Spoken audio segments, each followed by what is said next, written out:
저 과부가 공짜로 죽을 퍼준다며? 빚더미에 올라앉은 것이 제정신이 아니구먼. 빚 50냥에 쫓기는 과부가 마지막 남은 쌀마저 길 가는 사람들에게 퍼주기 시작했습니다. 이 말도 안 되는 짓을 시킨 건 주막 처마 밑에서 주워온 9살 떠돌이 아이였습니다. 그런데 이 공짜 죽 한 그릇이 빚 50냥보다 훨씬 무서운 것이었습니다. 구독과 좋아요를 눌러주시고 어디서 듣고 계신지 댓글에 남겨주세요. 그곳으로 행복과 사랑을 가득 담아 보내드리겠습니다. 자, 그럼 오늘도 감동적인 옛날 이야기 지금 바로 시작합니다. 옛날 옛적 경상도 어느 고을에 작은 주막 하나가 있었습니다. 장터 모퉁이 큰 길이 꺾이는 자리에 허름하게 자리 잡은 주막이었지요. 기둥은 비바람에 기울어 있었고 지붕 한쪽은 지피 빠져 하늘이 보였습니다. 그래도 부뚜막에 솥 하나, 밥상 4개, 막걸리 항아리 2개는 갖추고 있었으니 주막꼴은 되었지요. 이 주막의 주인은 31살 과부 복녀였습니다. 복녀는 텅 빈 주막 한가운데 혼자 앉아 빈솥을 내려다보며 중얼거렸지요. 오늘도 손님은 없겠지. 손님은 없고 부뚜막 솥은 차갑고 방 구석 쌀 2가마가 전 재산이었습니다.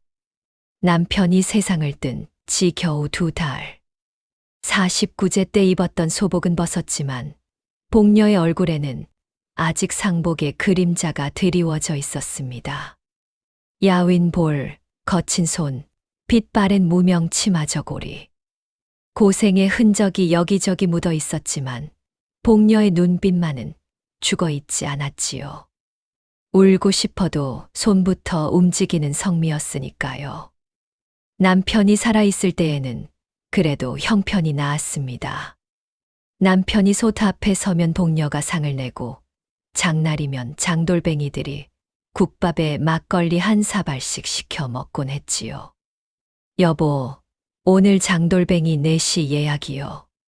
쌀 좀 넉넉히 불려놓으시오. 알겠어요. 차는 뭘로 할까요? 김치에 시래기국이면 되지. 우리 집은 국물이 장사 아니오. 남편은 그렇게 웃곤 했습니다. 큰 돈은 못 벌었어도 끼니 걱정은 없었지요. 솥에서 밥 짓는 냄새가 나고 마당에 빨래가 펄럭이고 저녁이면 부부가 마주 앉아 하루샘을 하던 때였습니다. 그런데 세상에 남편이 죽고 나니 모든 것이 달라졌습니다. 저 집 알지? 주모 남편이 죽었다며. 과부가 혼자 주막을 한다고? 무슨 남정네들이 과부 집을 드나든단 말이야. 보기 안 좋지. 장사를 접든가 시집을 가든가 해야지. 수군거림이었습니다. 장터에서 우물가에서 복녀의 귀에까지 들려올 만큼 거리낌 없는 수군거림이었지요. 복녀의 잘못이 무엇이었겠습니까? 남편이 죽었을 뿐인데 세상은 과부라는 이유 하나로 주막 문을 닫으라 했습니다. 단골이 하나둘 발길을 끊었습니다. 간혹 들르던 손님도 복녀의 헬쑥한 얼굴을 보곤 슬그머니 돌아서곤 했지요. 어느 날은 이런 일도 있었습니다. 지팡이를 짚은 노인 한 명이 주막 앞에 멈춰 섰지요. 어서 오십시오. 들어오셔서 국밥 한 그릇 드시지요. 주인장이 누구요? 제가 주인입니다. 아니, 주모 혼자요?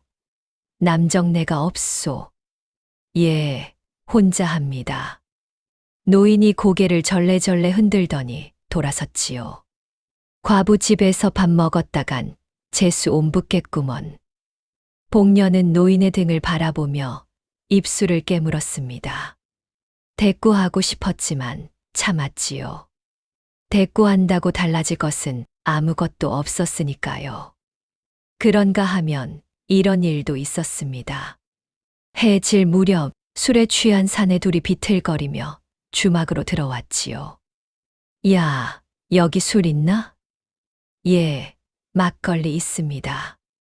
안주도 내어드리지요. 복녀가 막걸리를 내놓자 사내 하나가 킥킥 웃으며 말했습니다. 이 집이 소문난 과부 주막이야? 과부 주막이란 건 없습니다. 그냥 주막입니다. 기가 새네. 혼자 사는 게 적적하지 않소. 우리가 말동무라도 해줄까. 복녀가 눈을 똑바로 들어 사내를 쏘아보았습니다. 손님 술 드시러 오셨으면 드시고 아니면 나가 주십시오. 사내들은 킥킥대다가 막걸리만 마시고 술값도 안 내고 가버렸지요. 복녀는 빈 사발을 치우며 이를 악물었지요. 복녀의 하루는 그랬습니다. 빈 주막을 닫고 오지 않을 손님을 기다리고 간혹 오는 손님에게 모욕을 당하고 해가 지면 혼자 죽 한 그릇 쏘어 먹고 자는 것이 전부였지요. 그러던 어느 저녁이었습니다. 복녀가 찬 부뚜막에 불을 지피려는데 뒷담장 너머로 인기척이 났지요.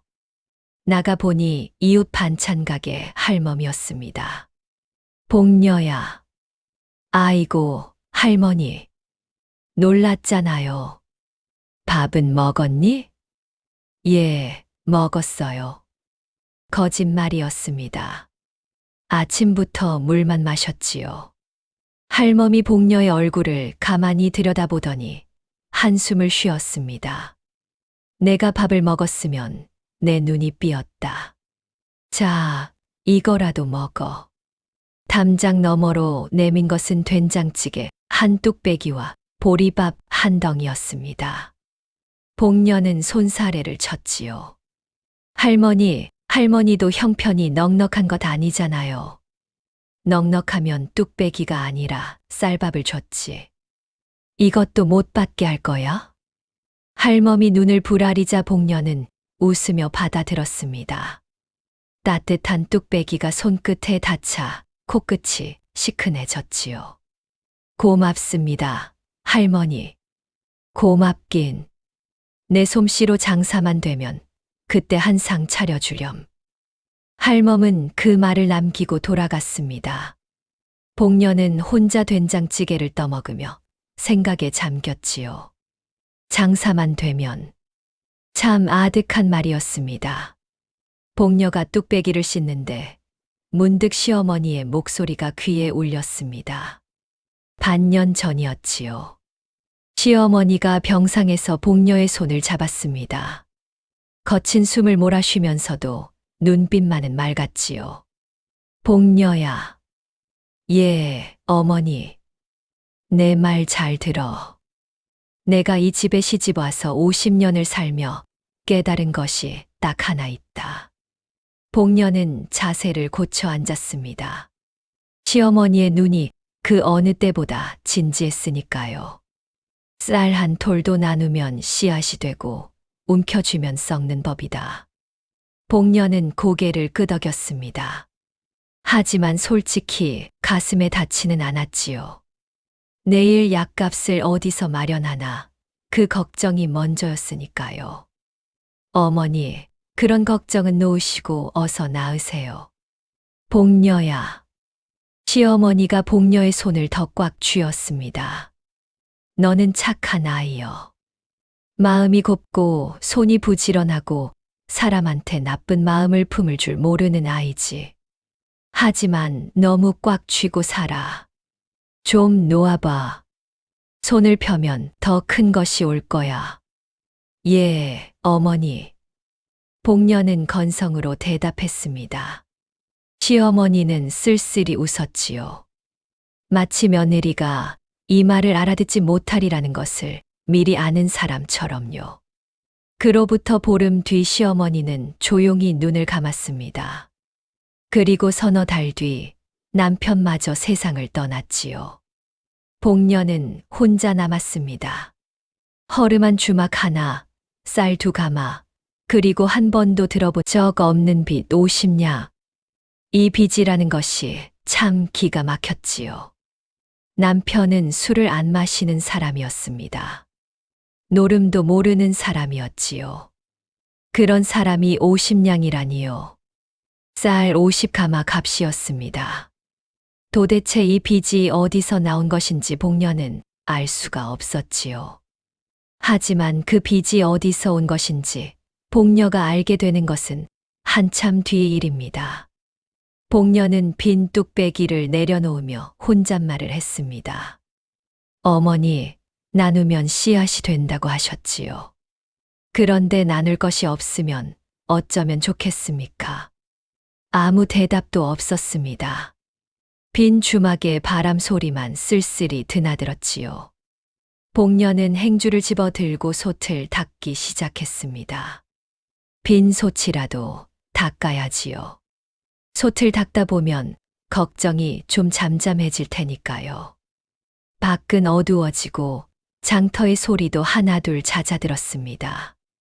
복녀는 혼자 솥을 닦고 밥상을 닦고 마당을 쓸었지요. 내일은 손님이 올까요? 모레는 무엇이 달라질까요? 복녀는 이불을 끌어안으며 중얼거렸지요. 내일은 좀 나아지겠지. 복녀는 그 말을 스스로에게 하며 잠이 들었습니다. 하지만 복녀는 아직 몰랐지요. 이 주막에 머지않아 찾아올 다음 손님은 손님이 아니었습니다. 나이는 고작 9살. 뼈가 드러날 만큼 마르고 때에 절어 얼굴도 제대로 보이지 않는 아이였지요. 그리고 그 아이가 꺼낸 한마디가 복녀의 인생 전부를 뒤흔들어 놓게 됩니다. 그 일이 있은 지 며칠 뒤의 일이었습니다. 복녀가 아침부터 솥에 죽을 쓰고 있었지요. 쌀을 아끼려면 죽이 최선이었습니다.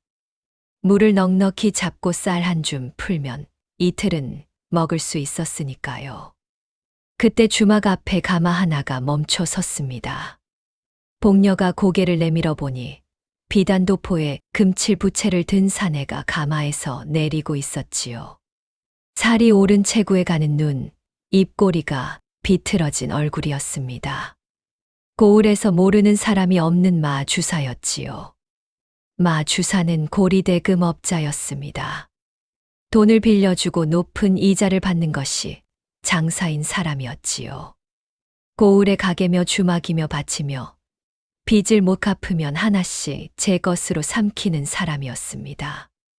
마을 사람들은 마 주사를 볼 때마다 고개를 숙였지요. 무서워서가 아니라 빚질 일이 생길까 봐서였습니다. 그런 마 주사가 복녀의 주막 앞에 나타난 것이었지요.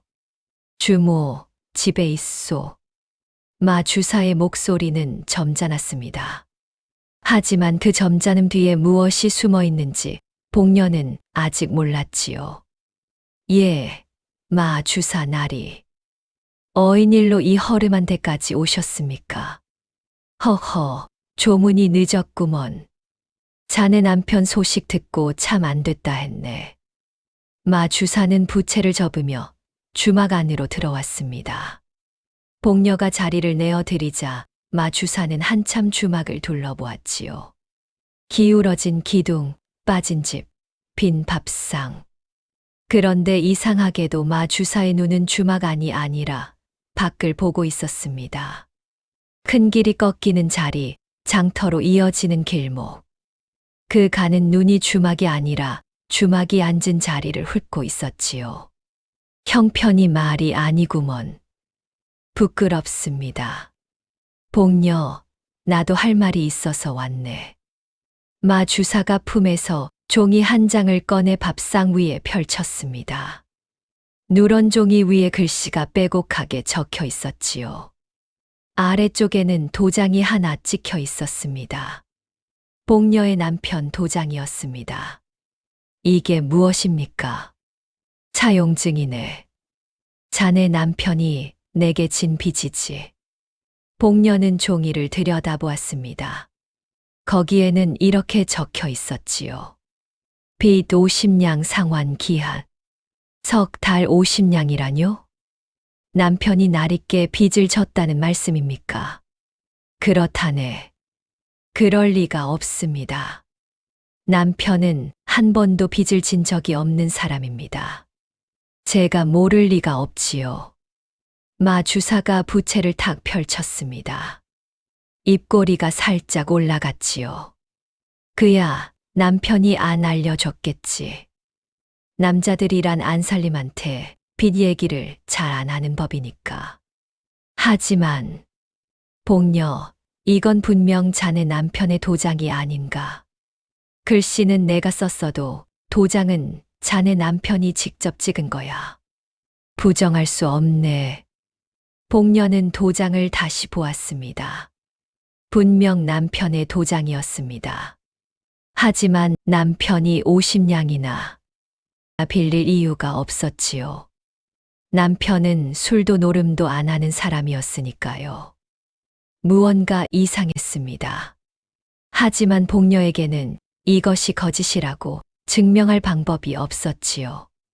마 주사가 부채를 접으며 일어섰습니다. 석 달이야. 석 달 안에 50냥을 갚으시오. 못 갚겠으면. 마 주사가 주막을 한 번 둘러보았지요.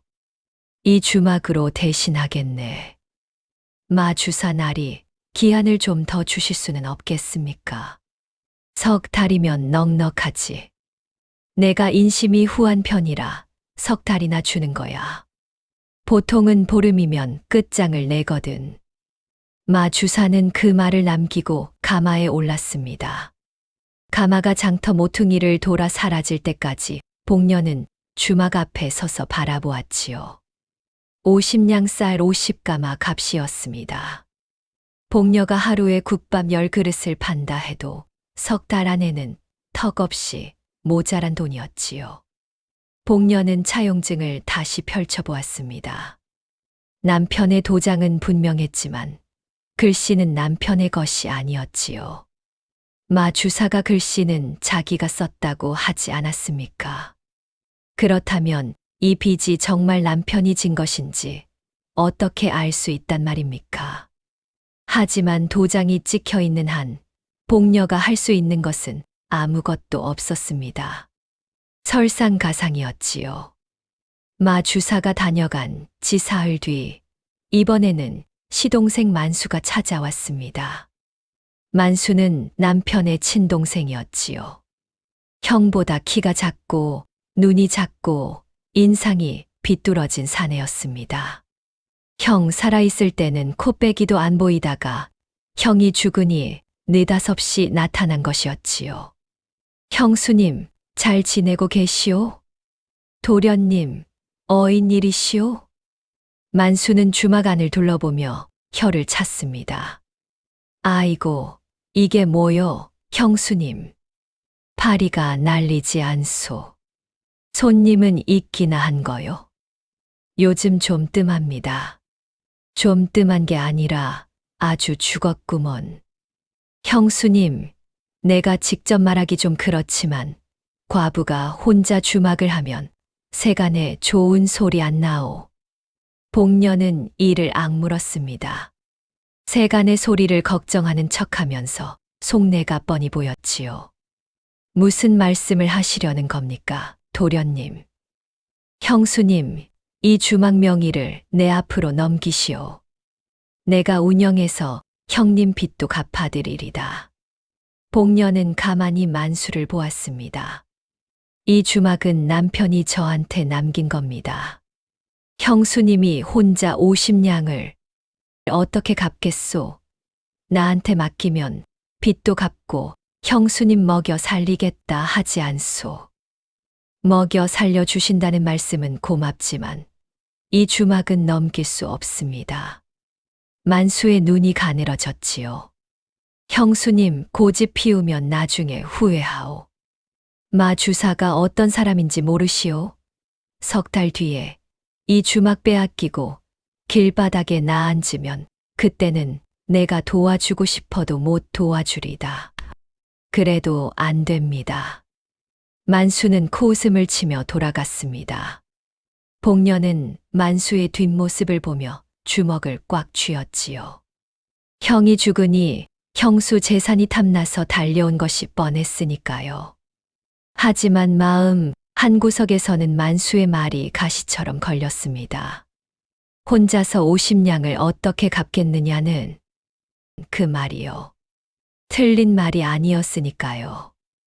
그리고 며칠 뒤 하늘마저 복녀 편이 아니었습니다. 장마가 시작된 것이었지요. 비가 사흘 밤낮을 쏟아부었습니다. 기울어진 기둥 사이로 빗물이 들이쳤고 빠진 집 틈으로 비가 새어 방 안이 질퍽해졌지요. 복녀가 사력을 다해 빗물을 퍼냈지만 소용없었습니다. 아침에 일어나 보니 방 구석에 쌓아두었던 쌀 2가마 가운데 한 가마가 물을 먹어 쩐내가 나고 있었지요. 복녀는 물 먹은 쌀을 퍼내며 울음을 삼켰습니다.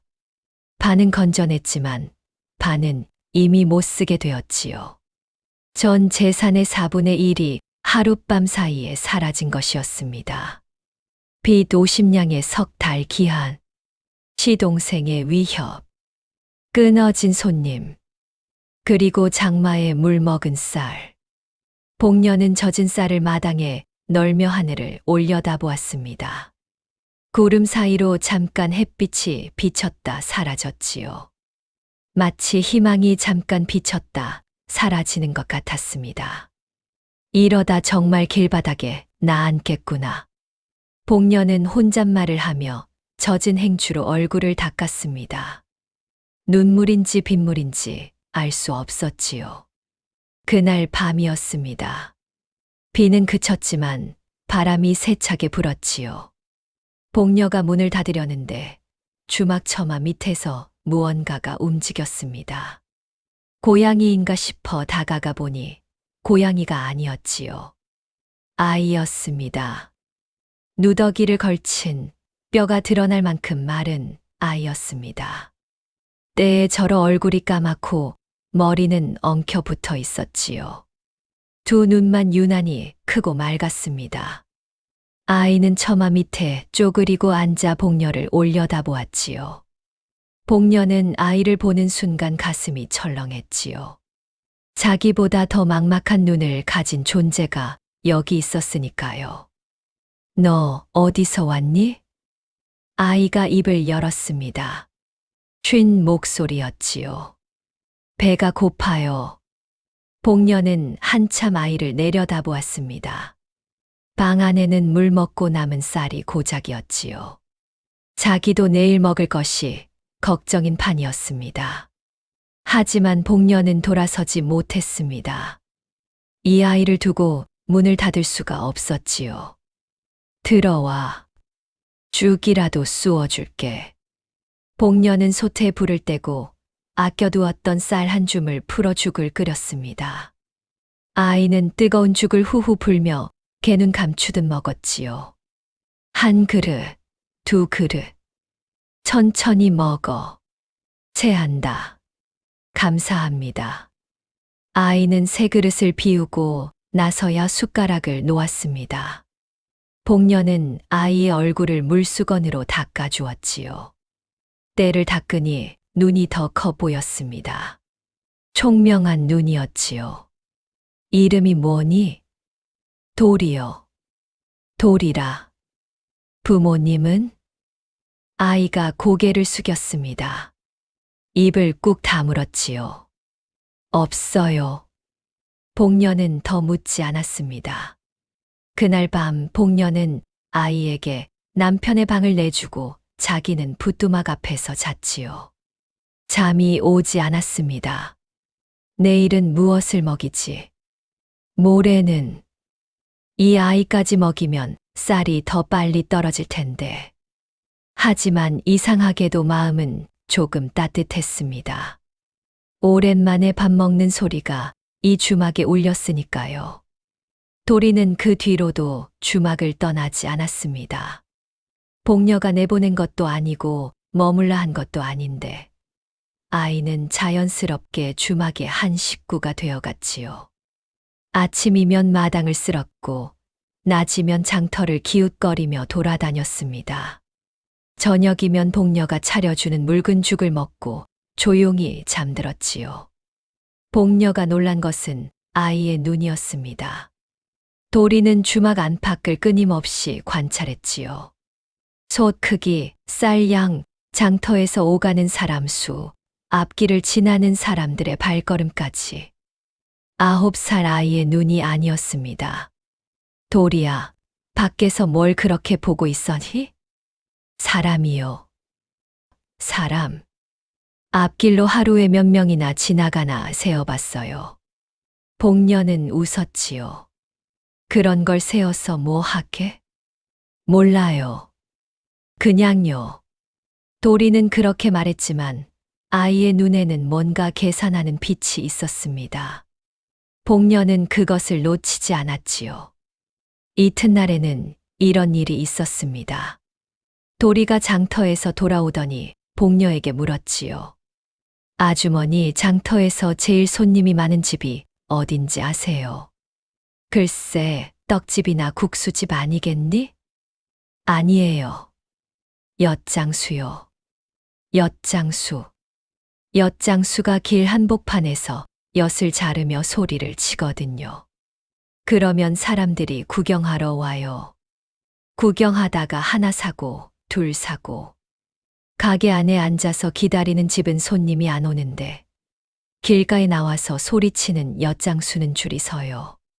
복녀는 가만히 듣고 있었습니다. 9살 아이가 장터 장사를 분석하고 있었지요. 보통 아이가 아니라는 느낌이 점점 짙어졌습니다. 사흘째 되는 날 저녁이었습니다. 복녀가 남은 쌀을 세고 있었지요. 한 가마 반. 죽으로 끓이면 한 달 반. 그 뒤에는 아무것도 없었습니다. 도리가 복녀 옆에 와서 앉더니 느닷없이 말했지요. 아주머니, 쌀을 공짜로 나눠주세요. 복녀는 쌀을 세던 손을 멈추었습니다. 뭐라고? 쌀을 공짜로 나눠주세요. 복녀는 도리를 물끄러미 바라보았습니다. 아이의 눈은 진지했지요. 도리야, 말도 안 돼. 우리도 굶는 판인데 쌀을 나눠주다니. 다 나눠주라는 게 아니에요. 매일 아침 주막 앞 큰 길가에 솥 하나 걸고 지나가는 사람들한테 뜨끈한 죽 한 그릇씩만 주세요. 그게 다 뭔 소리야. 아주머니, 이 주막이 왜 손님이 안 오는지 아세요? 과부 집이라서 그렇지. 그것도 있지만 더 큰 이유가 있어요. 사람들이 이 주막이 있는 줄 몰라요. 큰 길에서 꺾어 들어와야 하잖아요. 지나가면서 안 보여요. 복녀는 말문이 막혔습니다. 생각해보니 그랬지요. 주막은 큰 길이 꺾이는 자리에 있었지만 길에서는 잘 보이지 않았습니다. 큰 길가에 솥을 걸면 사람들이 보여요. 공짜 죽이라고 하면 한 번은 먹어보러 와요. 한 번 온 사람은 이 자리에 주막이 있다는 걸 알게 되고 다음에 국밥이 먹고 싶으면 다시 와요. 그런다고 국밥을 사겠어. 공짜 죽이 있는데 죽은 죽이고 국밥은 국밥이에요. 공짜 죽 한 그릇 먹고 나서 더 배고프면 국밥을 사요. 사람 마음이 그래요. 한 번 맛보면 더 먹고 싶어지거든요. 복녀는 고개를 저었지요. 도리야, 내 마음은 고맙다만 안 돼. 죽 한 그릇에 쌀 한 줌이야. 10그릇이면 10줌이고 그러면 쌀이 금방 떨어져. 그때는 진짜 길바닥에 나앉는 거야. 아주머니, 죽 한 그릇에 쌀이 얼마나 들어가요? 한 줌이면 되지. 한 줌이 몇 푼이에요? 한 푼도 안 돼. 도리가 손가락을 꼽았습니다. 한 줌이면 한 푼 안 되지요. 10줌이면 10푼도 안 돼요. 그런데 그 10명 중에 서너 명이 국밥을 시키면요. 국밥 한 그릇이 3푼이니까 서너 명이면 12푼이에요. 쌀 10줌 쓰고 12푼 벌면 남는 장사잖아요. 복녀는 입이 떡 벌어졌습니다. 9살 입에서 나올 셈이 아니었지요. 내가 어디서 그런 걸 배웠니? 도리가 잠깐 입을 다물었습니다. 눈이 어두워졌지요. 아버지가 장사하는 분이셨어요. 복녀는 더 묻지 않았습니다. 아이의 눈에 물기가 비친 것을 보았으니까요. 다음 날 복녀는 장터 우물가에서 이웃들에게 이 이야기를 했습니다. 도리의 생각을 한번 들어보라는 뜻이었지요. 반응은 참담했습니다. 세상에, 그게 무슨 소리야. 빚쟁이한테 쫓기는 사람이 공짜로 쌀을 퍼준다고? 저 과부 끝내 정신이 나갔구먼. 떠돌이 아이 말을 듣고 장사를 한다. 웃기지도 않아. 그 쌀마저 없어지면 그때는 진짜 끝장이지. 이웃 할멈마저 고개를 저었지요. 복녀야, 나도 내 편이고 싶지만 이건 좀 아니다. 어디서 주워온 아이 말을 듣고 마지막 쌀을 퍼주면 어쩌자는 거야. 할머니, 그냥 한번 해보면 안 될까요? 안 된다는 게 아니라 걱정이 되는 거지. 그 쌀이 내 전부잖아. 복녀는 고개를 숙였습니다. 할멈의 말이 맞았지요.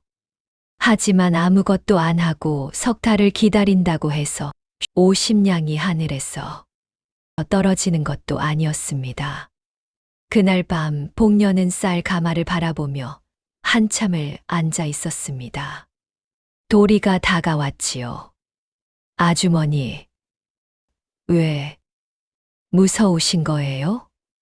복녀는 웃었습니다. 쓸쓸한 웃음이었지요. 무섭지. 이것마저 없어지면 진짜 먹을 게 없으니까. 저도 무서웠어요. 뭐가? 아버지가 돌아가시고 어머니가 돌아가시고 혼자 남았을 때요. 아무것도 없었어요. 먹을 것도 잘 돼도 없었어요. 복녀는 도리를 바라보았습니다. 아이의 눈이 어둠 속에서 빛나고 있었지요. 그런데 어떤 아주머니가 저한테 밥 한 덩이를 줬어요. 그게 하루를 버티게 해줬어요. 그 하루가 다음 하루를 만들었고요. 도리가 복녀의 눈을 똑바로 보았습니다. 아주머니도 저한테 죽을 끓여줬잖아요. 아주머니도 굶고 있었으면서. 그게 공짜 죽이에요. 아주머니는 이미 하고 있는 거예요. 복녀는 아무 말도 하지 못했습니다. 한참 뒤에야 복녀가 입을 열었지요. 도리야. 예. 내 말이 맞는지 틀린지 나는 모르겠다. 하지만 어차피 이대로 가면 석 달 뒤에 이 주막은 남의 것이 돼. 아껴봐야 한 달 반이야. 아끼다 망하나 퍼주다 망하나 매한가지라면. 복녀가 자리에서 일어섰습니다. 쌀 가마 앞에 섰지요. 해보자. 내 말대로 해보자. 도리의 눈이 커졌습니다. 진짜요? 진짜다. 내일 새벽부터 솥을 걸자. 큰 길가에 공짜 죽이라고 크게 써붙이고. 복녀의 손이 떨리고 있었습니다. 무서웠지요. 하지만 눈빛은 흔들리지 않았습니다. 도리가 환하게 웃었지요. 복녀가 이 아이의 웃는 얼굴을 처음 본 순간이었지요. 아주머니, 후회 안 하실 거예요. 후회는 나중에 해도 되지. 지금은 솥부터 닦자. 그날 밤 복녀와 도리는 솥을 닦고 나무를 패고 큰 길가에 놓을 널빤지까지 구해왔습니다. 복녀는 먹물로 널빤지에 크게 썼지요. 뜨끈한 죽 한 그릇, 공짜. 도리가 글씨를 보며 고개를 끄덕였습니다. 아주머니, 글씨가 좋아요. 이런 것밖에 할 줄 아는 게 없다. 아니에요. 죽도 잘 끓이잖아요. 제가 먹어봐서 아는데 아주머니 죽이 진짜 맛있어요. 복녀는 피식 웃었지요. 굴다가 먹으면 뭐든 맛있는 법이지만 그래도 아이의 말이 고마웠습니다. 돌이킬 수 없는 선택이었습니다. 내일 아침 이 솥에 불이 붙는 순간 쌀은 줄어들기 시작하고 되돌릴 수 없었지요. 복녀는 널빤지를 세워놓고 한 발 물러서서 바라보았습니다. 이게 정말 되는 거겠지. 도리가 대답했지요. 안 되면 저랑 같이 굶어요. 저도 각오했어요. 복녀는 그 말에 웃음이 나왔습니다. 참 이상한 일이었지요. 세상에서 가장 막막한 밤인데 9살짜리 아이와 함께라서인지 웃음이 나왔습니다. 다음 날 새벽 닭이 울기도 전에 복녀와 도리는 일어났습니다. 솥을 큰 길가로 옮기고 나무에 불을 떼고 쌀을 풀어 죽을 끓였지요. 널빤지에 쓴 뜨끈한 죽 한 그릇, 공짜 글씨가 아침 햇살에 번들거렸습니다. 복녀의 손이 떨렸지요. 이 쌀이 마지막이라는 걸 알고 있었으니까요. 도리야, 사람들이 올까? 올 거예요. 공짜를 싫어하는 사람은 없으니까요. 첫째 날 아무도 오지 않았습니다. 길을 지나는 사람들이 널빤지를 힐끗 보고는 고개를 돌렸지요. 공짜라니 뭔 수작이야 하는 얼굴이었습니다. 해 질 무렵까지 복녀는 솥 앞에 쪼그리고 앉아 기다렸지요. 죽은 식어 껍질이 안 잤고 파리만 날았습니다. 복녀가 식은 죽을 들여다보며 한숨을 쉬었지요. 아무도 안 오네. 내일은 올 거예요. 안 오면 어쩌지? 도리가 대답 대신 복녀의 손을 잡았습니다. 작은 손이었지만 따뜻했지요. 식은 죽은 둘이 나눠 먹었습니다. 복녀는 자기 그릇에서 반을 덜어 도리에게 주었지요. 어머니는 왜 반만 드세요? 배 안 고파. 거짓말이었습니다. 아침부터 아무것도 못 먹었지요. 하지만 아이한테 더 먹여야 했습니다. 복녀는 빈속에 물 한 모금 마시고 잠자리에 들었지요. 둘째 날 거지 셋이 왔습니다. 공짜라며? 진짜 공짜야? 예, 진짜 공짜입니다. 한 그릇씩 드세요. 거지들은 의심하면서도 죽을 받아 먹었지요. 한 그릇을 비우더니 눈이 커졌습니다. 야, 이거 맛있다. 참기름 냄새가 나. 주모, 한 그릇만 더 안 되겠소. 복녀는 한 그릇씩 더 퍼주었지요. 도리가 복녀 귀에 속삭였지요. 저 사람들이 소문을 내줄 거예요. 셋째 날 구경꾼 대여섯이 왔지요. 나흘째부터 슬슬 줄이 서기 시작했습니다. 그런데 닷새째 문제가 터졌습니다. 사람은 몰리는데 죽만 먹고 가는 것이었지요. 공짜 죽 한 그릇 비우고 트림 한 번 하고 유유히 사라졌습니다.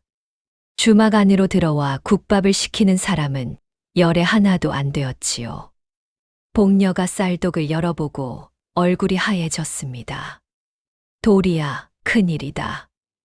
쌀이 벌써 반 넘게 나갔어. 이 속도면 열흘도 못 가. 도리도 얼굴이 어두워졌지요. 자기가 시작한 일이 복녀를 더 깊은 구렁으로 밀어넣고 있었으니까요. 어머니, 죄송해요. 제가 잘못 생각한 거예요. 도리의 눈에 물기가 맺혔습니다. 복녀는 아이의 머리를 쓸어주었지요. 잘못은 무슨? 내가 잘못한 게 아니야. 생각할 시간을 줄게. 우리 같이 해보자. 그날 밤 도리는 뜬 눈으로 밤을 새웠습니다.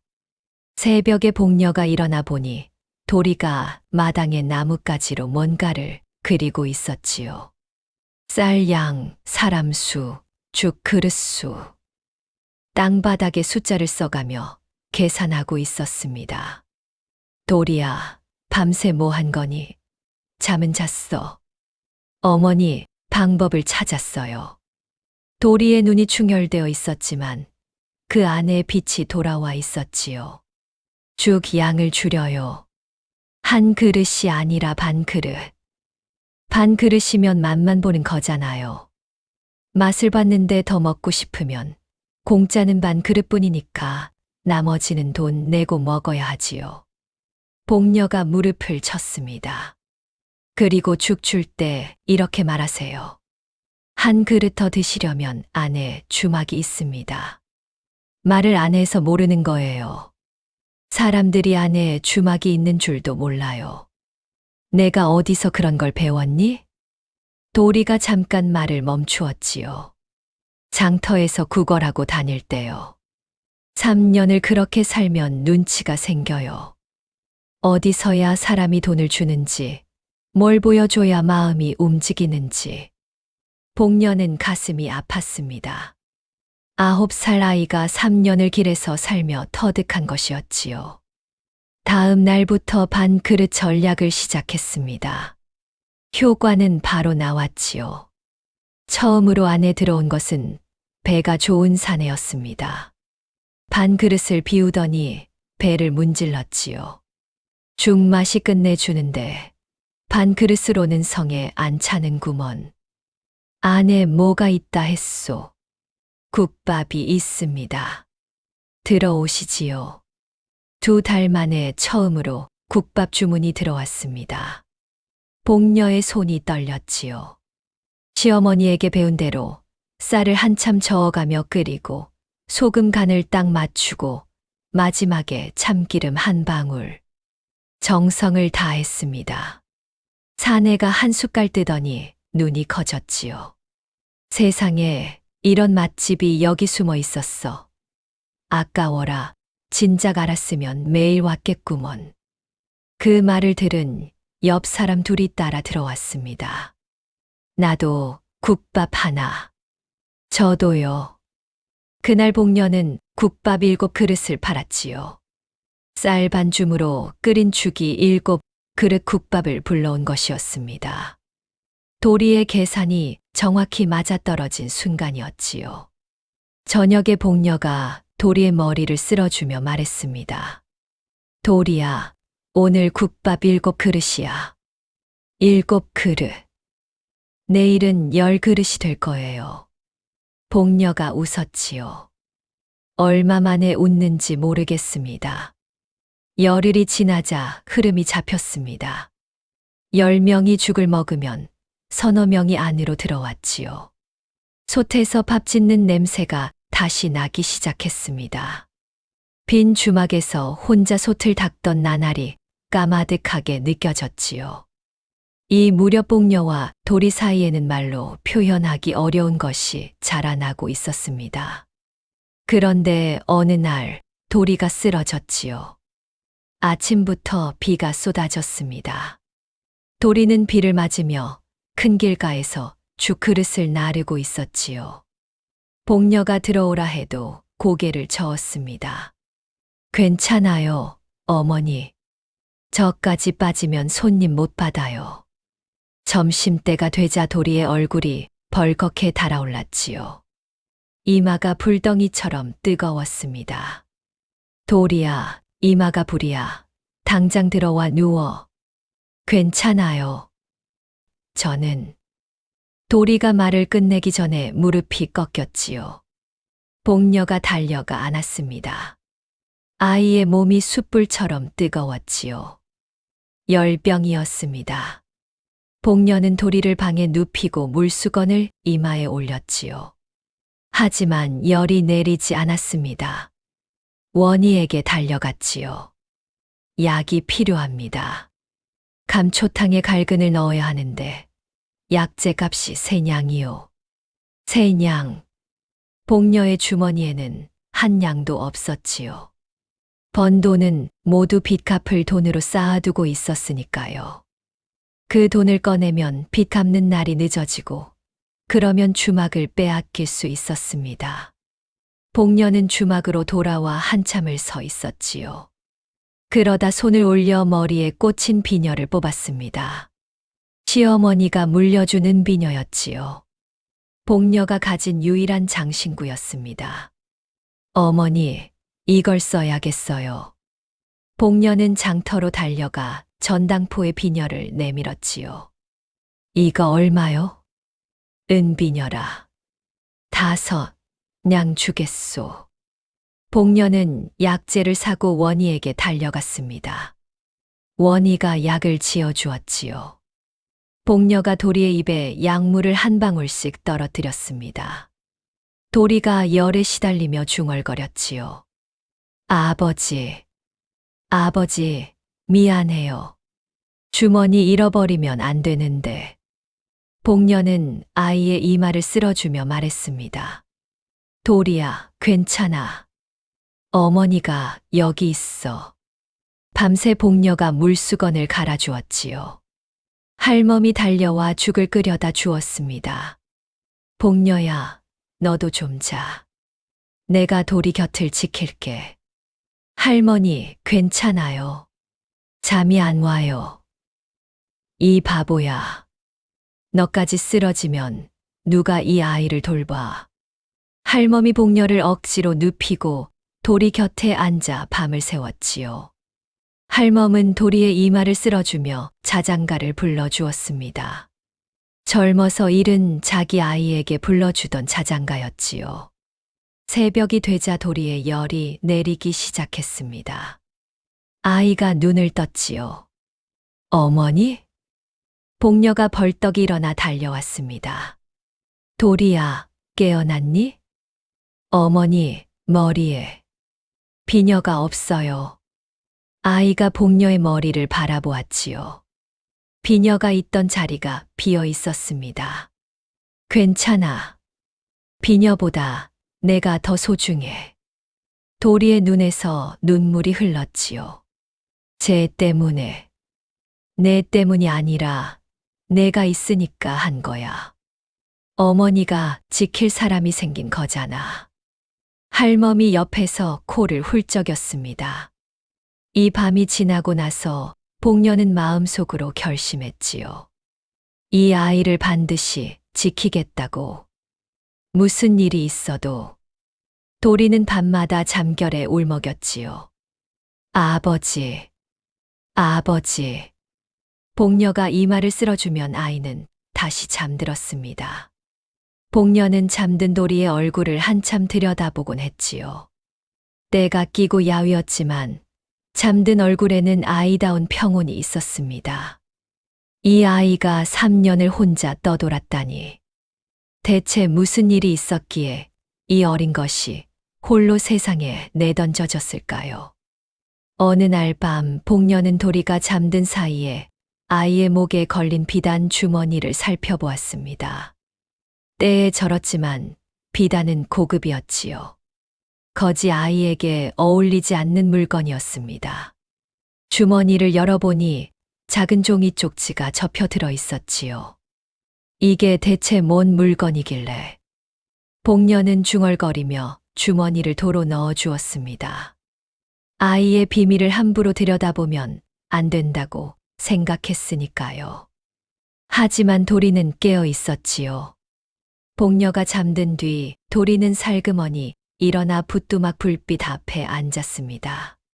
주머니에서 쪽지를 꺼내 펼쳤지요. 아이는 그를 잘 몰랐습니다. 하지만 아버지가 돌아가시기 전에 마지막으로 손에 쥐어주며 이걸 꼭 간직해라. 절대 잃어버리면 안 된다 하셨지요. 도리는 종이 한 장을 찾아 쪽지에 글씨를 한자 따라 그리기 시작했습니다. 뜻은 몰라도 모양은 베낄 수 있었지요. 삐뚤빼뚤한 글씨였지만 아이는 한 글자도 빠뜨리지 않으려고 눈을 부릅뜨고 따라 그렸습니다. 다 베끼고 나서 도리는 그 종이를 접어 저고리 안쪽 솔기 사이에 꿰매 넣었지요. 복녀가 지어준 그 삼배 저고리 속에요. 아버지가 왜 이 쪽지를 꼭 간직하라 했는지 도리는 아직 몰랐습니다. 하지만 아버지 말씀이니까 혹시 잃어버리면 안 되니까 하나 더 만들어두는 것이었지요. 이 9살 아이의 이 행동이 나중에 모든 것을 뒤집게 됩니다. 며칠 뒤 복녀는 오래 묵혀두었던 보따리를 꺼냈지요. 안에는 아이 옷 한 벌이 있었습니다. 시집 온 지 얼마 안 되어 잃은 아들 것이었지요. 한 번도 입히지 못한 옷이었습니다. 이 옷을 꺼내는 것은 그 아이를 보내주는 것과 같았지요. 도리야, 이거 입어봐. 도리가 누더기를 벗고 깨끗한 삼배 저고리를 입었습니다. 세상에, 때를 벗기니 완전히 다른 아이가 되었지요. 맑은 눈에 오똑한 코, 단정한 이마. 거지 아이가 아니라 어딘가 귀티가 흐르는 얼굴이었습니다. 잘 어울린다. 복녀는 웃으면서도 코끝이 시큰했지요. 자기 아이한테 입히지 못한 옷을 다른 아이한테 입히고 있으니까요. 도리가 한참 옷을 내려다보더니 고개를 들었습니다. 눈이 젖어 있었지요. 저, 어머니라고 불러도 돼요? 복녀의 심장이 멈추었습니다. 한참을 말하지 못했지요. 이 아이에게도 복녀에게도 어머니라는 말은 가장 크고 가장 아픈 단어였으니까요. 그래, 부르렴. 어머니. 도리의 목소리가 떨렸습니다. 복녀는 아무 말 없이 아이를 안았지요. 도리의 작은 손이 복녀의 등에 올라왔습니다. 두 사람 다 울지 않았지요. 하지만 이 순간이 어떤 울음보다 깊었습니다. 그 즈음 주막에 낯선 손님이 찾아왔지요. 삿갓을 깊이 쓴 보부상이었습니다. 쉰이 넘어 보이는 사내였지요. 사내는 국밥을 조용히 먹으면서 자꾸 도리를 바라보았습니다. 특히 도리의 목에 걸린 비단 주머니를 보는 순간 숟가락이 멈추었지요. 눈이 커졌다가 다시 좁아졌습니다. 하지만 사내는 아무 말 없이 값을 내고 떠났지요. 복녀는 대수롭지 않게 그릇을 치웠습니다. 보름이 지나자 장돌뱅이 5이 찾아왔지요. 여기가 공짜 죽 주막이요? 소문이 대단하던데. 국밥 5, 막걸리 1동이. 남편 살아있을 때도 없던 주문이었습니다. 장돌뱅이들은 배를 두드리며 떠나면서 말했지요. 주모, 다음에 또 오리다. 가는 곳마다 소문 내줄 테니. 복녀는 그날 밤 도리의 손을 잡았습니다. 도리야, 내 말이 맞았어.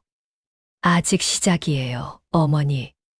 하지만 이 행복 뒤에 어떤 폭풍이 기다리고 있는지 둘 다 아직 몰랐지요. 장돌뱅이들이 소문을 퍼뜨린 뒤부터 한 그릇 주막의 기세가 달라졌습니다. 그런데 기세가 오르니 적도 생겼지요.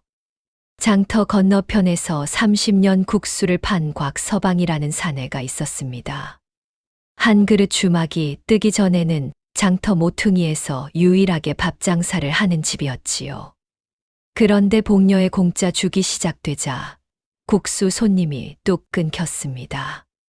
곽서방이 어느 날 주막으로 쳐들어왔지요. 얼굴이 벌겋게 달아 있었습니다. 복녀 주모, 당장 나와. 아이고, 곽서방. 무슨 일이시오? 무슨 일이냐고. 당신이 공짜로 퍼주니까 내 국수 사 먹을 놈이 없잖소. 30년을 여기서 장사했소. 30년이야.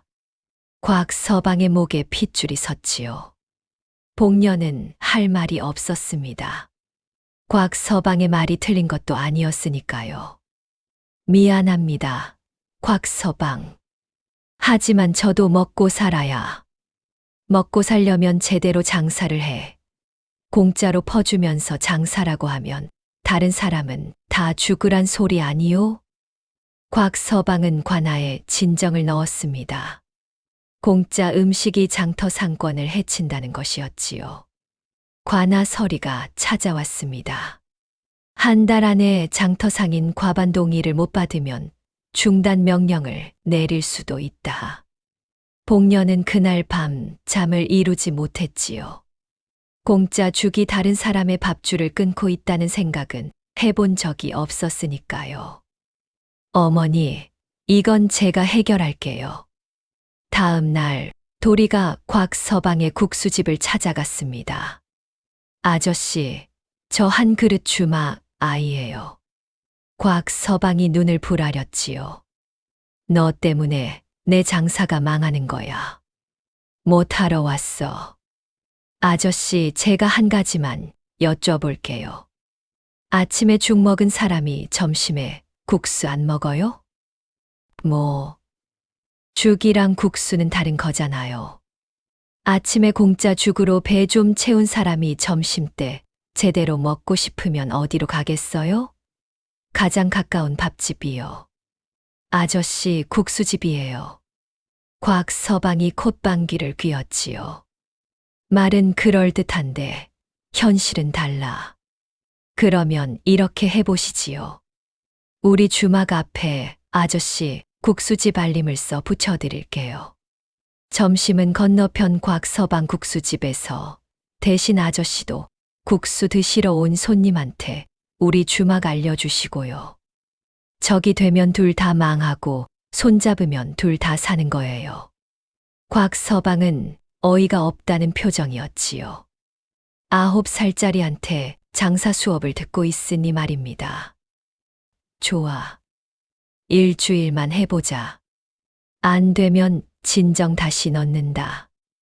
일주일 뒤 곽서방이 저녁에 주막을 찾아왔습니다. 복녀가 긴장했지요. 또 싸우러 온 줄 알았으니까요. 복녀 주모. 예, 곽서방. 곽서방이 머리를 긁적이며 말했습니다. 내가 틀렸소. 그 꼬마 말이 맞았어. 장터에 사람이 늘으니까 내 국수도 더 팔리더만. 미안하오. 아닙니다, 곽서방. 서방 걱정이 당연한 거였어요. 곽서방은 진정을 철회했지요. 그뿐 아니라 장터 상인 과반의 동의서까지 직접 받아다 주었습니다. 한 그릇 주막이 장터 전체를 살리고 있다는 것을 상인들 스스로 인정한 것이었지요. 한편 이웃 반찬 가게 할멈과의 협력도 시작되었습니다. 할멈이 반찬을 대고 복녀가 밥과 국을 차렸지요. 손님은 두 집 맛을 한자리에서 볼 수 있으니 더 몰려왔습니다. 도리가 또 한 수를 놓았지요. 어머니, 죽 종류를 바꿔요. 가을에는 밤죽, 겨울에는 팥죽. 사람들이 이번에는 무슨 죽이지 궁금해하면 또 오거든요. 가을이 되자 복녀와 도리가 뒷산에서 밤을 주워와 곱게 갈아 넣었습니다. 달콤한 밤향이 큰 길가를 감싸자 코를 벌름거리며 다가오는 사람이 줄을 이었지요. 밤죽을 공짜로 준다고 세상에. 겨울 동짓날에는 새알심 팥죽을 끓이니 줄이 장터 끝까지 늘어섰습니다. 복녀는 널빤지를 깎아 간판을 만들었지요. 한 그릇 주막, 기둥의 깃발까지 달았습니다. 장날마다 한 그릇 장터가 서기 시작했지요. 떡장수, 나물할멈, 집신 노인까지 주막 주위로 모여들었습니다. 과부 주막이 아니라 한 그릇 주막이요. 복녀의 주막은 더 이상 과부 주막이 아니었지요. 하지만 복녀는 장사가 잘 될수록 자기 밥을 줄였습니다. 아침마다 자기 그릇에서 반을 덜어 도리에게 주었지요. 어느 날 복녀가 죽을 퍼주다 갑자기 어지러움을 느꼈습니다. 눈앞이 핑 돌았지요. 솥앞에서 비틀거리다 주저앉았습니다. 할멈이 달려왔지요. 복녀야, 괜찮니? 괜찮아요, 할머니. 잠깐. 할멈이 복녀의 손목을 잡았습니다. 뼈가 만져질 만큼 가늘었지요. 너 밥 안 먹고 있지? 남한테 퍼주느라 내가 굶고 있잖아. 이 바보야. 할머니, 저는 죽 한 그릇이면 돼요. 죽 한 그릇으로 사람이 살아. 내가 쓰러지면 도리는 누가 돌봐? 이 주막은 누가 해? 할멈의 눈에 눈물이 맺혔지요. 할멈은 그날부터 매일 복녀에게 따로 밥 한 공기를 가져다 주었습니다. 밥 위에 직접 담근 나물 반찬을 얹어서요. 복녀가 사양해도 놓고 갔지요. 어느 밤 도리가 복녀 곁에 누우며 물었습니다. 어머니, 왜 맨날 죽만 드세요? 이제 국밥도 있잖아요. 어머니는 죽이 좋아. 거짓말이지요. 도리의 눈이 젖어 있었습니다. 어머니, 저 먹이려고 굶고 있는 거잖아요. 제발 같이 드세요. 어머니가 아프면 저는 어쩌라고요. 복녀는 도리를 안으며 웃었지요. 웃으면서 눈물이 났습니다. 이 아이를 만나서 참 다행이라고 그 생각만 했지요. 그런데 한 달 반쯤 되었을 때 하늘이 무너지는 줄 알았습니다. 가을 장마가 시작된 것이었지요. 비가 사흘 밤낮을 쏟아부었습니다. 장터 모퉁이 주막은 지대가 낮아서 물이 차기 시작했지요. 마당에 물이 발목까지 올라왔습니다. 도리야, 쌀부터 높은 데로 옮겨. 복녀와 도리가 쌀 가마를 선반 위로 올렸지요. 하지만 물은 계속 불어났습니다. 부뚜막 아궁이에 물이 차면 솥에 불을 떼지 못하지요. 불을 못 떼면 죽을 끓일 수 없고 죽이 없으면 한 그릇 주막은 끝이었지요. 복녀가 빗속에 뛰어나가 맨손으로 흙을 파서 물기를 내려 했지요. 야윈 몸으로 삽도 없이 흙을 파고 있었습니다. 손톱이 까지고 피가 났지요. 빗물과 눈물이 뒤섞여 얼굴을 타고 흘렀습니다. 어머니, 저도 할게요. 도리가 뛰어나와 복녀 옆에서 흙을 팠지요. 9살 아이의 손으로는 역부족이었습니다. 물은 점점 불어나고 두 사람의 힘으로는 막을 수가 없었지요. 복녀가 주저앉았습니다. 빗속에 주저앉아 하늘을 올려다보았지요. 이러면 끝이야. 다 끝이야. 그때였습니다. 복녀 주모. 빗속에서 목소리가 들렸지요. 고개를 들자 장터 쪽에서 사람들이 달려오고 있었습니다. 곽서방이 앞장서고 있었지요. 뒤에 장돌뱅이 셋 떡장수, 나물할멈, 그리고 동네 청년 넷이 모래주머니를 들고 뛰어왔습니다. 복녀 주모 주막이 잠기면 우리 장터가 다 망하오. 가만히 있을 수 없지. 곽서방이 소리쳤지요. 여기다 모래주머니 쌓아 물길은 저쪽으로 돌려. 사람들이 일사불란하게 움직였습니다. 모래주머니를 쌓고 삽으로 도랑을 파고 물길을 장터 밖으로 돌렸지요. 비가 쏟아지는 가운데 15명이 밤새 일했습니다. 할멈이 복녀를 부축해 일으켜 세웠지요. 복녀야, 울지 마. 혼자가 아니잖아. 복녀는 빗속에서 일하는 사람들을 바라보았습니다. 공짜 죽 한 그릇 먹었던 그 사람들이었지요. 복녀가 나눈 마음이 비 속에서 복녀에게 돌아온 것이었습니다. 새벽에 비가 그쳤지요. 물이 빠지고 주막은 살았습니다. 부뚜막도 무사했지요. 곽서방이 땀을 닦으며 말했습니다. 주모, 내일 아침에 죽 끓일 수 있겠소? 예, 끓일 수 있습니다. 그럼 됐소. 우리는 그 죽이 필요하니까. 복녀는 고개를 숙이며 울었지요. 이번에는 슬퍼서가 아니라 고마워서였습니다. 2달이 지났습니다. 복녀와 도리가 저녁에 동전을 세었지요. 25냥, 빚 50냥의 절반이었습니다. 어머니 됐어요. 남은 한 달이면 다 갚아요. 그날 밤 할멈과 도리를 불러 작은 잔치를 벌였지요. 할머니, 처음에 된장찌개 가져다 주신 거 잊지 못해요. 내가 뭘. 내 시어머니가 보셨으면 뭐라 하셨을꼬. 나누면 씨앗이 된다고 하셨을 거예요. 할멈이 복녀의 손을 꽉 잡았지요. 할멈이 웃었습니다. 그 웃음이 얼마나 소중한 것인지 복녀는 나중에야 알게 되지요. 바로 다음 날이었습니다. 점심때쯤 주막에 가마가 멈춰 섰지요.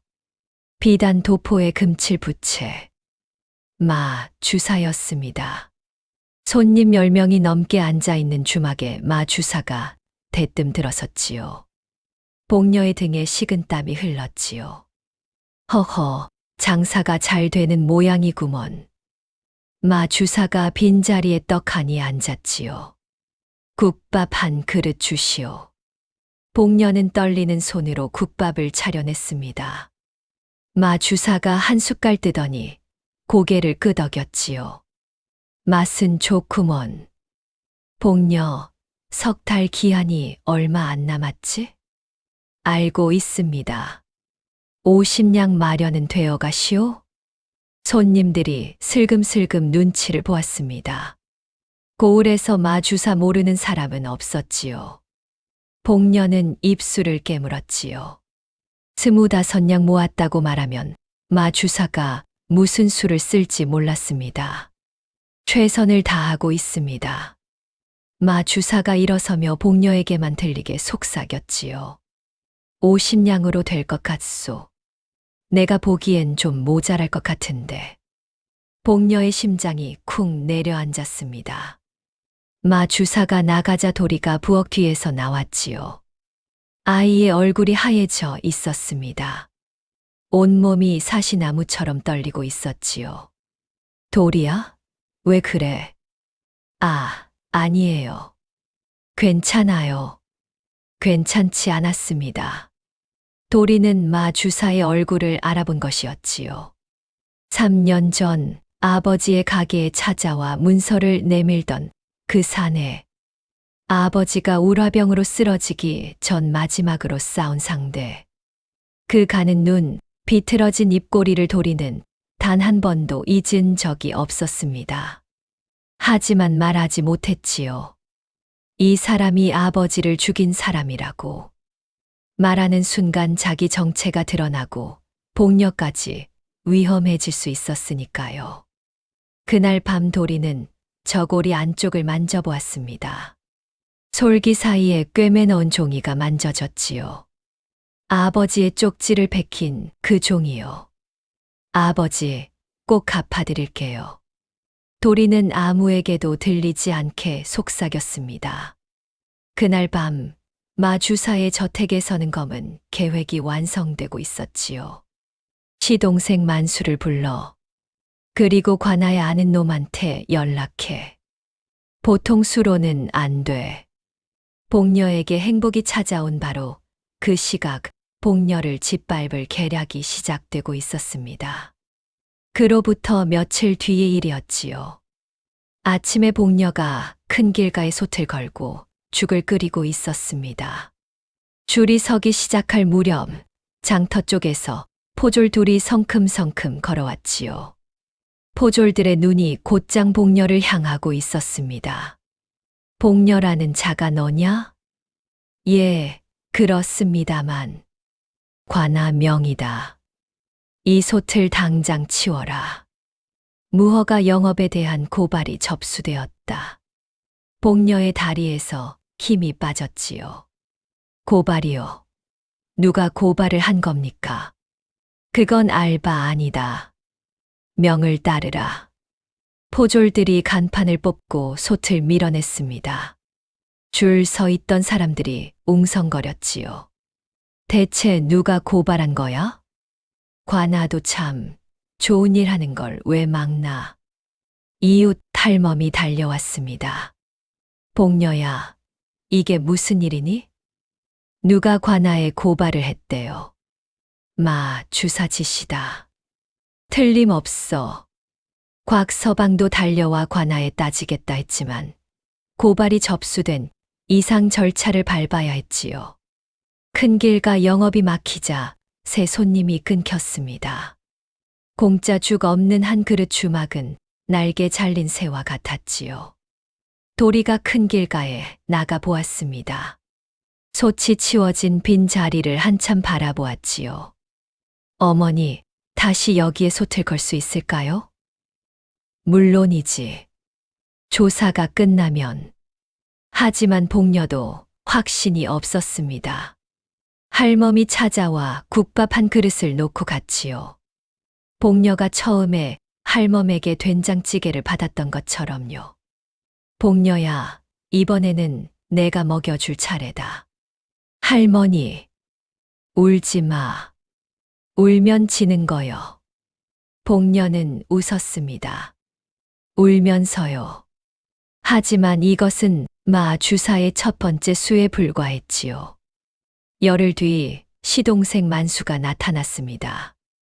형수님, 형님 빚 50냥이 아니라 200냥이요.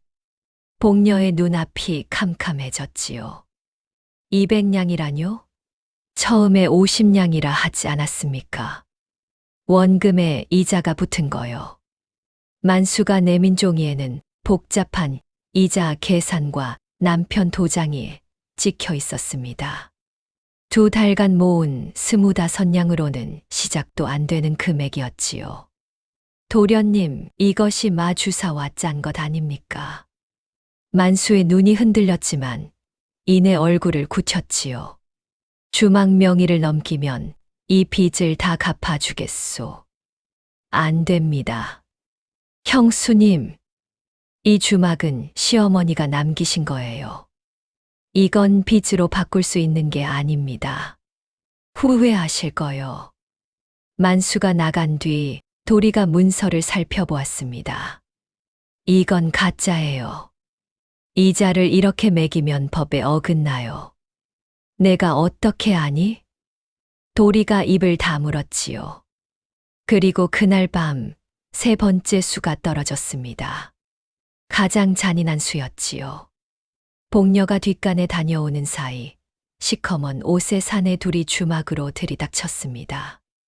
도리가 방에서 비명을 질렀지요. 제일 먼저 뛰어나온 것은 할멈이었습니다. 뒷담장 너머에서 비명을 듣고 달려온 것이었지요. 이 아이한테 손대지 못해. 할멈이 도리 앞을 가로막았습니다. 70평생을 살아온 주름진 얼굴에 두려움은 없었지요. 할멈에게 도리는 손주 같은 아이였으니까요. 비켜, 할멈. 못 비켜. 이 아이는 내가 지킨다. 사내가 할멈을 밀쳤습니다. 할멈의 작은 몸이 허공에 떴지요. 마당 한 구석 돌부리에 뒤통수가 부딪혔습니다. 둔탁한 소리가 밤하늘에 울렸지요. 할멈이 쓰러졌습니다. 뒤통수에서 피가 흘러나왔지요. 흰 머리카락이 피에 젖어 바닥에 늘어졌습니다. 할머니, 도리가 비명을 질렀지요. 사내가 도리를 붙잡았습니다. 아이의 목에서 비단 주머니를 잡아챘지요. 마주사 나리가 전하는 말이 있다. 200냥을 갚지 못하면 이 아이도 무사하지 못할 거라고. 복녀가 뛰어왔을 때는 이미 늦었습니다. 놓아, 이 아이를 놓으란 말이야.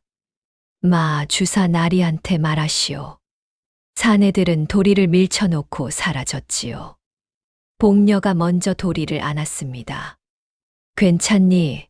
어디 다쳤니? 저는 괜찮아요. 할머니가.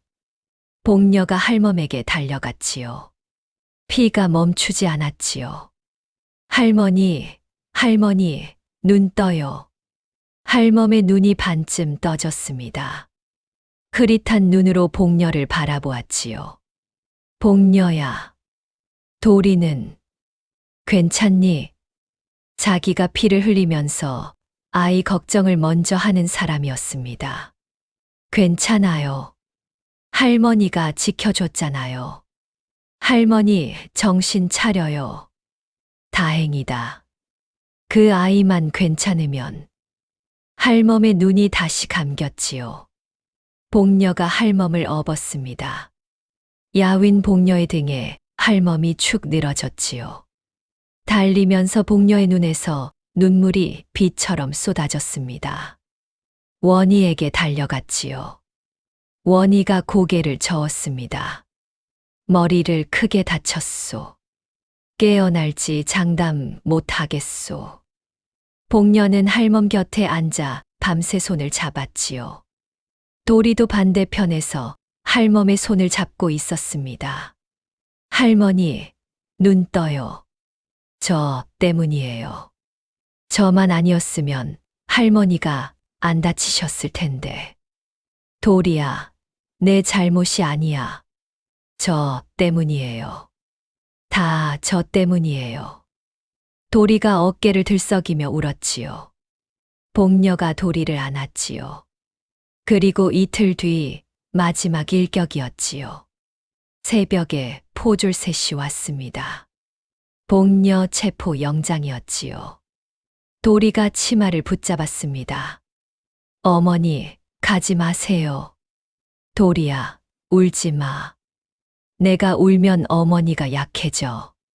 복녀는 도리의 얼굴을 두 손으로 감쌌지요. 할머니, 곁을 지켜. 어머니가 꼭 돌아올 거야. 할 수 있지? 도리가 입술을 깨물며 끄덕였습니다. 복녀는 아이의 머리를 한 번 쓰다듬고 관하로 끌려갔지요. 원님 앞에서 복녀가 말했습니다. 나리, 저는 빚을 갚으려고 죽으림을 다해 장사한 것입니다. 25냥을 모았습니다. 빼돌린 게 아닙니다. 제발 아이가 혼자 기다리고 있습니다. 채권자가 고발한 이상 조사가 끝날 때까지 가두어 둘 수밖에 없다. 복녀는 옥에 갇혔지요. 차가운 옥바닥에 앉아 복녀는 하나씩 세어보았습니다. 25냥은 주막에, 도리는 혼자, 할멈은 일식불명, 비단 주머니는 빼앗겼고, 자기는 옥에, 2달간 쌓은 모든 것이 무너졌지요. 그날 밤 옥에 찾아온 사람이 있었습니다. 만수였지요. 형수님. 복녀는 고개를 들었습니다. 만수가 옥 격자 너머에 서 있었지요.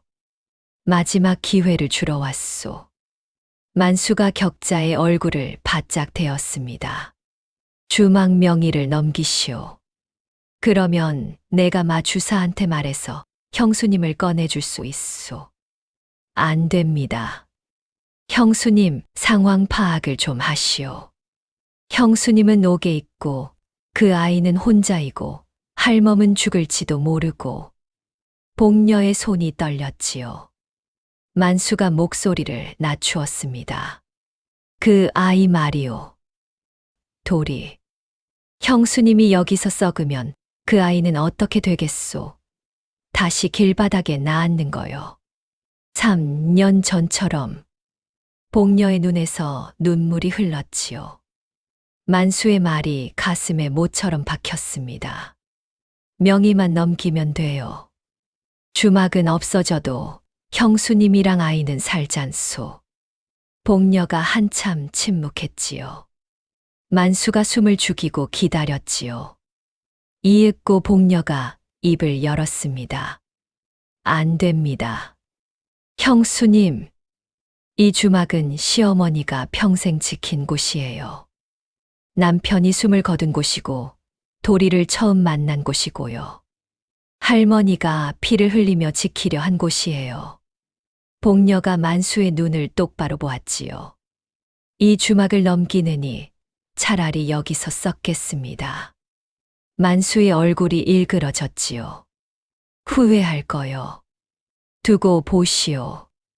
만수가 사라진 뒤 복녀는 무릎을 끌어안고 벽에 기댔습니다. 자기 손을 내려다보았지요. 거칠고 갈라진 손이었습니다. 이 손으로 죽을 끓이고 도리의 이마를 쓸어주고 할멈의 피를 닦았지요. 이 손이 한 일이 잘못이었을까요? 시어머니의 말이 떠올랐습니다. 나누면 씨앗이 된다고. 나눠봤더니 다 빼앗겼지요. 할멈의 얼굴이 떠올랐습니다. 피를 흘리면서도 도리는 괜찮니? 하던 얼굴. 할멈이야말로 진짜 나눈 사람이었지요. 자기 몸을 나눈 사람이었습니다. 도리의 얼굴이 떠올랐지요. 어머니, 가지 마세요. 그 울음이 귓가를 떠나지 않았습니다. 도리야, 미안해. 할머니, 미안해요. 눈물이 멈추지 않았지요. 이것이 가장 깊은 밤이었습니다. 복녀의 인생에서 가장 어둡고, 가장 차갑고, 가장 외로운 밤이었지요. 옥에 갇힌 둘째 밤이었습니다. 복녀는 차가운 벽에 기대 앉아 있었지요. 잠이 오지 않았습니다. 작은 창틈으로 바람이 들어왔지요. 시어머니의 목소리가 들리는 것 같았지요. 쌀 한 톨도 나누면 씨앗이 되고 움켜쥐면 썩는 법이다. 어머니, 나눴습니다. 마지막 쌀까지 나눴어요. 자기 밥도 못 먹으면서 남한테 퍼줬습니다. 그런데 이게 뭡니까? 복녀는 무릎에 얼굴을 묻었지요. 씨앗이 아니라 재앙이 되어 돌아왔어요. 한참을 그렇게 앉아 있었습니다. 그런데 문득 장면들이 떠올랐지요. 거지 셋이 죽을 먹고 눈이 커지던 장면. 국밥 사내가 이런 맛집이 여기 있었어? 하던 장면. 곽서방이 이 꼬마가 내 장사를 살렸다 하던 장면. 그리고 할멈이 도리 앞을 가로막으며 이 아이는 내가 지킨다 하던 그 순간. 복녀는 천천히 눈을 떴습니다. 내가 나눈 것은 쌀이 아니었지요. 마음이었습니다. 죽 한 그릇에 담긴 것은 쌀이 아니라 마음이었지요. 그 마음을 받은 사람들이 복녀를 위해 몸을 던졌습니다. 할멈이 그랬지요. 어머니, 이제야 알겠습니다. 나눈 건 쌀이 아니라 마음이었어요. 복녀는 눈물을 닦고 일어섰지요. 아직 끝이 아니었습니다. 그리고 이 시각 옥 밖에서는 도리가 뛰고 있었습니다. 도리는 울다가 눈을 닫고 주막을 뛰쳐나갔지요. 아이의 무릎에는 아직 상처가 아물지 않았습니다. 하지만 멈추지 않았지요. 장돌뱅이들이 묶는 여각으로 뛰어 들어갔습니다. 아저씨들, 어머니가 잡혀갔어요. 마주사가 거짓빛 문서로 어머니를 옥에 가뒀어요. 그리고 할머니가 저를 지키다가 도리가 울음을 터뜨렸지요. 장돌뱅이들이 벌떡 일어났습니다. 뭐라고? 복녀 주모가. 할멈이 다쳤다고? 소식은 장터를 타고 퍼졌지요. 곽서방이 달려왔고 떡장수가 나물 할멈이 처음에 재수 옴붙겠다 했던 노인까지 달려왔지요. 노인이 지팡이를 짚으며 말했지요. 내가 그때 복녀한테 못된 소리를 했소. 그런데 그 여인이 다음에 주막에 왔을 때 웃으면서 국밥을 내줬소. 원망할 법도 한데. 그런 사람이 옥에 있고 그런 사람을 지키다 할멈이 피를 흘렸다니. 내 낯짝에 침을 뱉는 것만 못하오. 20명, 30명, 50명. 관아 앞에 사람들이 모였지요. 도리가 할멈 곁을 지키고 있을 때 한 사람이 나타났습니다. 삿갓을 깊이 쓴 보부상. 유행수였지요.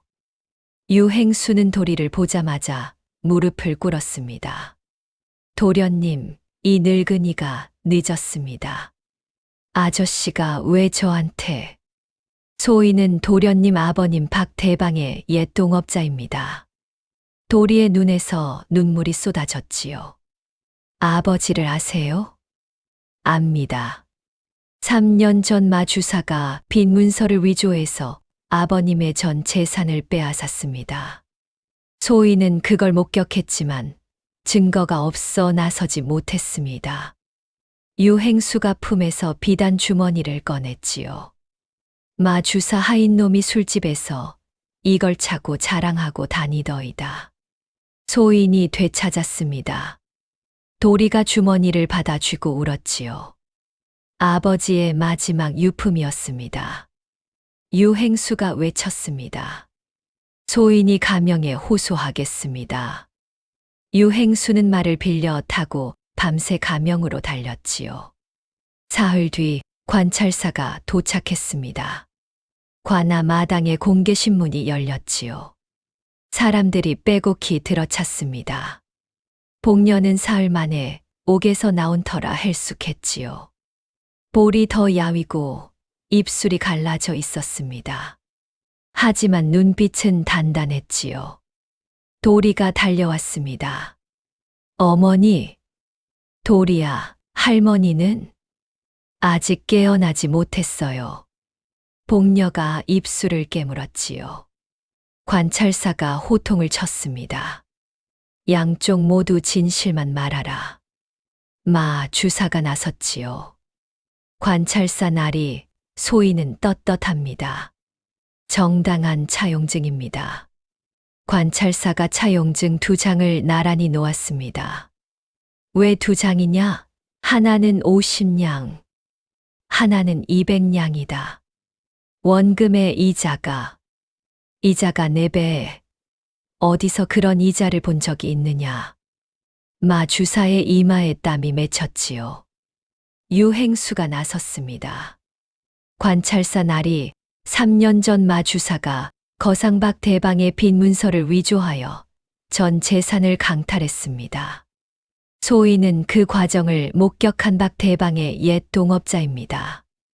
그리고 이 아이가 박 대방의 아들 박도리입니다. 관아 마당이 술렁였지요. 복녀도 놀라 도리를 바라보았습니다. 마 주사의 얼굴이 하얘졌지요. 허튼 소리, 박 대방에게 아들이 있다니. 유행수가 비단 주머니에서 쪽지를 꺼내려는 순간이었습니다. 마 주사가 벌떡 일어나 유행수의 손에서 주머니를 낚아챘지요. 이건 내 물건이오. 마 주사가 쪽지를 꺼내 2 손으로 찢었습니다. 찢어진 종이가 바닥에 흩어졌지요. 잡아라. 포졸이 마 주사를 붙잡았지만 쪽지는 이미 반으로 찢긴 뒤였습니다. 도리가 비명을 질렀지요. 아버지 유품이에요. 유행수가 찢어진 조각을 주워 맞추었지만 글씨가 찢어져 판독이 어려웠습니다. 관아 마당이 쥐 죽은 듯 조용해졌지요. 복녀의 심장이 터질 것 같았습니다.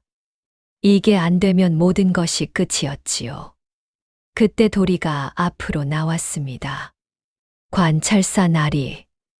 9살 아이의 목소리가 관아 마당에 울렸지요. 저한테 베낀 것이 있습니다. 도리가 저고리를 벗었습니다. 복녀가 지어준 그 3배 저고리. 안쪽 솔기를 뜯자 접힌 종이 1장이 나왔지요. 아버지가 이 쪽지를 꼭 간직하라고 하셨어요. 저는 글을 잘 모르지만 혹시 잃어버릴까봐 모양대로 베꼈습니다. 도리가 내민 종이에는 삐뚤빼뚤한 글씨가 빼곡했습니다. 아이가 밤새 불빛 앞에서 한자 한자 따라 그린 것이었지요. 관찰사가 베낀 종이와 찢어진 원본을 나란히 놓고 대조했습니다. 내용이 일치한다. 이방이 필체를 대조했지요. 날이 원본 쪽지와 2 차용증의 필체가 동일합니다. 모두 마 주사의 글씨입니다. 마 주사가 주저앉았습니다. 조작이요. 저 보부상과 과부가 짜고. 관찰사가 차갑게 끊었지요. 내가 방금 이 쪽지를 찢은 것은 왜냐? 떳떳한 자가 증거를 없애려 하느냐? 바로 그때 관아 마당 입구에서 소란이 일었습니다. 들것이었지요. 사람 넷이 들것을 메고 들어오고 있었습니다. 위에는 머리에 붕대를 감은 할멈이 누워 있었지요. 할머니, 복녀가 달려갔습니다. 할멈의 눈이 반쯤 떠 있었지요. 의식이 돌아온 것이었습니다. 관찰사 나리. 할멈의 목소리가 가늘게 울렸습니다. 이 늙은이가 증인입니다. 마주사 하인 놈이 밤중에 아이를 끌러왔습니다. 이 주름진 얼굴에 맹세코 두 눈으로 똑똑히 보았습니다. 관찰사가 만수를 불렀지요. 만수. 만수가 벌벌 떨며 나왔습니다. 내가 200냥 문서를 복녀에게 가져다 주었느냐? 만수가 마주사를 힐끔 보았지요. 마주사가 눈을 부라렸습니다. 만수가 입을 다물었지요. 모릅니다. 관찰사가 목소리를 낮추었습니다. 만수. 지금 사실대로 말하면 참작하겠다. 거짓을 아뢰면 마주사와 같은 죄를 묻는다. 긴 침묵이 흘렀지요. 관아 마당의 사람들이 숨을 죽였습니다. 만수의 이마에서 땀이 뚝뚝 떨어졌지요. 만수가 바닥에 엎드렸습니다. 자백하겠습니다. 만수, 이 자식이 50냥도 200냥도 전부 마주사가 만든 것입니다. 도장은 형님 집에서 훔쳐 찍은 것이고 저는 돈을 받고 형수님한테 가져다 준 것뿐입니다. 관아 마당이 터졌지요. 관찰사의 판결이 떨어졌습니다. 마주사. 빈문서 위조, 무고, 강탈, 협박, 상해교사, 증거인멸 미수. 전 재산 몰수의 유배형을 내린다. 마주사가 엎드렸지요. 살려주십시오. 포졸이 마주사를 일으켜 세웠습니다. 끌려가려는 순간 복녀가 한 발 앞으로 나섰지요. 마주사 나리. 마주사가 고개를 돌렸습니다. 복녀의 눈이 마주사를 똑바로 보고 있었지요. 두려움은 없었습니다. 시어머니가 그러셨습니다. 쌀 한 톨도 나누면 씨앗이 되고 움켜쥐면 썩는다고요. 복녀의 목소리가 관아 마당에 울렸습니다. 나리는 평생 움켜쥐기만 하셨지요. 그래서 썩은 겁니다. 마주사가 아무 말도 못했습니다. 입이 벌어졌다 다물어졌지요. 할 말이 없었던 것이 아니라 할 말이 없는 것이었지요. 포졸이 마주사를 끌어냈지요. 비단 도포가 흙먼지에 끌리며 사라졌지요. 관아 마당이 한순간 조용했다가 천둥 같은 환호가 터졌지요. 복녀는 도리를 안았습니다. 도리도 복녀를 꼭 안았지요. 어머니, 도리야. 복녀가 도리의 얼굴을 들여다보았습니다. 내가 박대방의 아들이었구나. 어머니, 말씀 못 드려서 죄송해요. 아버지 이름을 대면 마주사가 해칠까봐. 바보야. 미안할 게 뭐 있어. 복녀는 아이의 눈물을 닦아주고 할멈에게 달려갔지요. 들것 위에 할멈이 복녀를 보며 웃었습니다. 힘없는 웃음이었지만 세상에서 가장 따뜻한 웃음이었지요. 복녀야, 됐다. 다 됐어. 할머니, 감사해요. 할머니가 도리를 지켜주셨잖아요. 내가 뭘. 그 아이 얼굴을 보니까 몸이 저절로 움직이더라고. 할멈이 복녀의 손을 잡았습니다. 손에 힘이 거의 없었지요. 복녀야, 내 시어머니한테 가서 자랑 좀 해야겠다. 할머니, 무슨 소리예요? 그런 소리 하지 마세요. 복녀의 눈에서 눈물이 쏟아졌지요. 내 며느리가 해냈다고. 나누면 씨앗이 된다더니 진짜 씨앗이 되었다고. 그리고 그 씨앗 옆에 좋은 사람들이 있다고. 할멈이 도리를 바라보았지요. 도리야. 예, 할머니. 할머니가 처음에 이 주막에 된장찌개 가져갔을 때 복녀가 울먹이면서 먹더라. 그때 할머니도 울었어. 혼자 굶고 있는 젊은 것을 보니까. 도리가 할멈의 손을 꽉 잡았습니다. 할머니, 일어나세요. 같이 주막에 가요. 할머니 자리가 있잖아요. 그래, 할머니 자리. 거기 반찬 가게 앞에. 평상 놓고 앉으면 참 좋지. 할멈이 웃었지요. 그리고 복녀의 손을 잡은 채로 조용히 눈을 감았습니다. 할머니, 대답이 없었지요. 할머니, 복녀가 할멈의 어깨를 흔들었습니다. 하지만 할멈은 웃는 얼굴 그대로였지요. 마지막까지 웃으면서 간 것이었습니다. 복녀가 할멈을 안고 울었습니다. 도리도 울었지요. 곽서방이 울었고 장돌뱅이가 울었고 나물 할멈이 울었습니다. 관아 마당에 모인 사람들이 모두 고개를 숙였지요. 할멈은 처음에 복녀에게 된장찌개 한 뚝배기를 건넨 사람이었습니다. 복녀가 굶고 있을 때 담장 너머로 밥을 내밀던 사람이었지요. 반찬 가게를 같이 하자고 손을 내밀어준 사람이었습니다. 그리고 마지막에는 아이를 지키다 목숨을 내놓은 사람이었지요. 시어머니가 말했지요. 나누면 씨앗이 된다고. 할멈은 평생을 그 말대로 산 사람이었습니다. 자기가 가진 것이 별로 없어도 옆에 굶는 사람이 있으면 내밀었지요. 그것이 된장찌개 한 뚝배기이든 자기 목숨이든. 복녀는 할멈을 안고 한참을 울었습니다. 울다가 문득 시어머니의 목소리가 들렸지요.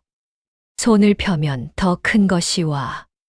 할멈이 펼친 손이 가져온 것은 복녀와 도리의 목숨이었습니다. 며칠 뒤 복녀와 도리는 다시 주막에 돌아왔지요. 기울었던 기둥은 마을 사람들이 고쳐주었고 빠진 짚은 장돌뱅이들이 올려주었습니다. 곽서방이 새 밥상 2개를 짜왔지요. 떡장수가 솥을 닦아주었고 나물 할멈이 마당을 쓸어주었습니다. 복녀 혼자 할 필요가 없었지요. 한 그릇 주막을 사랑하는 사람들이 이렇게 많았습니다. 주막 옆에는 작은 비석 하나가 세워졌지요. 할멈의 비석이었습니다. 복녀가 직접 글씨를 새겼지요. 이웃을 내 몸처럼. 할멈이 평생을 살아온 방식이었습니다. 매일 아침 복녀는 비석 앞에 죽 한 그릇을 놓아두었지요. 할멈이 좋아하던 밤죽이었습니다. 비석 앞에 놓인 죽 그릇에서 김이 모락모락 피어올랐지요. 할멈이 저 하늘에서 웃고 있는 것 같았습니다. 아침이 되자 복녀는 큰 길가에 솥을 걸었지요. 도리가 물었지요. 어머니, 아직도 공짜 죽을 할 거예요? 그럼. 이제 빚도 없고 돈도 있는데 왜요? 복녀는 솥 앞에 쪼그리고 앉아 불을 바라보며 말했습니다. 도리야, 이게 우리 집 씨앗이잖니.